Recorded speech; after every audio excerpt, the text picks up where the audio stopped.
আবার একটা নতুন ভ্লগ নিয়ে চলে এসেছি। এটা এবারে নতুন। তোমরা যদি কমেন্ট করো তাহলে আমি বুঝতে পারবো যে কী ভ্লগ দেখতে চাইছো বা কী ধরনের ভ্লগ। তো যদি কমেন্ট করো খুবই ভালো লাগবে। অনেকজন কমেন্ট করে, তো সবাই যদি কমেন্ট করো তো নিশ্চয়ই ভালো লাগবে। এই জায়গাটা মুর্শিদাবাদের। আমি চলে গেছিলাম, দেখুন ব্রাহ্মণ মশাই এক পিস বেলপাতা নিল। আর জায়গাটা তো বুঝতেই পারছেন, এত সুন্দর জায়গা। এখানে ফ্যান না চালিয়ে এত সুন্দর ঠান্ডা হাওয়া। আর আমি কালকেই গেছিলাম জায়গাটা। ভৈরবী মাতার মন্দির, এটা ভৈরবী মাতার মন্দির জায়গাটা। এটা হচ্ছে মহাকাল মন্দির, তার পাশেই। আর ওই যে কি বলে না যে কপালে থাকলে কপালের নাম গোপাল, তো সেটাই। যাই হোক, আর আমিও ঠিক দুপুরের দিকে পৌঁছে গেছিলাম। সেই সময় একজন পুজো করাতে এসছে দেখলাম। তো যাই হোক, ওর পুজো করাতে আমরা থেকে গেলাম, পুজোটা দেখতে পেলাম, প্লাস আমরা যে ভোগ প্রসাদ সেটাও আমরা গ্রহণ করলাম। যাই হোক, কপালে ছিল ভৈরবী মাতার প্রসাদ, এটা সবাই পায় না। যাই হোক, আমাদের খুবই ভালো লেগেছে জায়গাটা।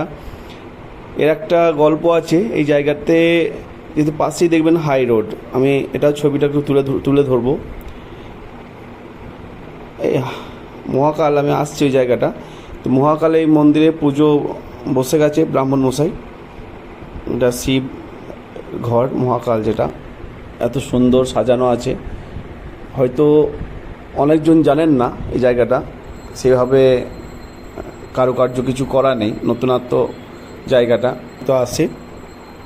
কিন্তু জায়গাটা এত সুন্দর, আমি ভিডিও তুলে ধরলাম। যদি এই রাস্তা দিয়ে যান মুর্শিদাবাদের ডাকবাংলা বা পাঁচতবি বা কান্দি এদিকে যান, যদি বা বহরমপুর যান, এই রাস্তার ওপরেই আছে, হাইরোডের ওপরেই আছে জায়গাটা। যে বিরাট কিছু বড় গেট করে সেটা না। আর গ্রীষ্মের সময় তো আমার খুবই ভালো লেগেছে। তো যাই হোক, এটা হচ্ছে ভৈরবী মায়ের যে বেদি, এই জায়গাতেই থাকতো মা অনেক আগেকার থেকে। আমি প্রথমেই বলেছিলাম যে জায়গাটার গল্প আছে, তো সেই গল্পটাই আমি একটু আরম্ভ করছি। এই যে বেদি দেখাচ্ছি, এই বেদিতেই মা থাকতো আগে। তারপরে আস্তে আস্তে এই জায়গাটা মন্দির হয়। এই যে ভৈরব মাতার যে মন্দির, এই মন্দির পাশেই হচ্ছে হাই রোড। তো হাই রোডে প্রায় দিনই অ্যাক্সিডেন্ট হতো। হাই রোডটা আমি দেখাবো একেবারে পাশেই। তো এই যে পাশে দেখুন হাই রোডটা আমি দেখাচ্ছি, দেখুন গাড়ি যাচ্ছে। এরা প্রায় দিনই অ্যাক্সিডেন্ট হতো। এখানে তখন মায়ের মন্দির ছিল না, ব্রাহ্মণ মশাই চলে এলো পুজো করতে।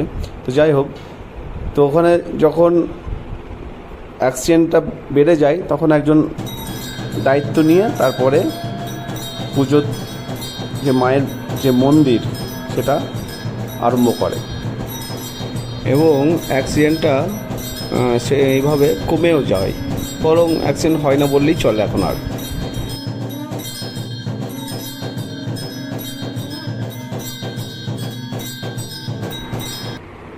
তো আস্তে আস্তে মায়ের মন্দির তৈরি হয়।